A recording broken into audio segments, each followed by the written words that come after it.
Every logistic model has a hidden dial you've been ignoring. The threshold. Move it, and you reshape the entire trade-off between precision and recall. To turn a probability into a decision, we pick a cutoff, a threshold. By default it's 1/2. Above, predict churn. Below, predict stay.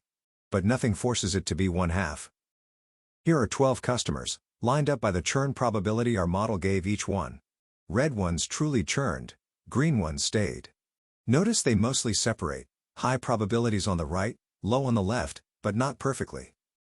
The threshold is this movable line. Everyone to its right, we predict churn. To its left, stay. At 1/2, we catch most of the churners with only a single false alarm. Now slide the threshold down, toward 0. We flag more customers, and now we catch every single churner. Recall hits 100%. But we also sweep up more stayers. False alarms rise, so precision slips. Slide it the other way, up high, and we only flag the most certain cases. Every flag is correct, precision is perfect. But we quietly miss the borderline churners, and recall falls. So the threshold is a business decision, not a math one.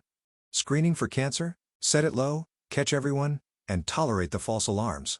Filtering spam? Set it high, never block a real email, even if some spam slips through. The threshold turns one trained model into a whole family of trade-offs. Which raises a question. How do we see all those trade-offs at once, and compare models fairly? That's the ROC curve, next.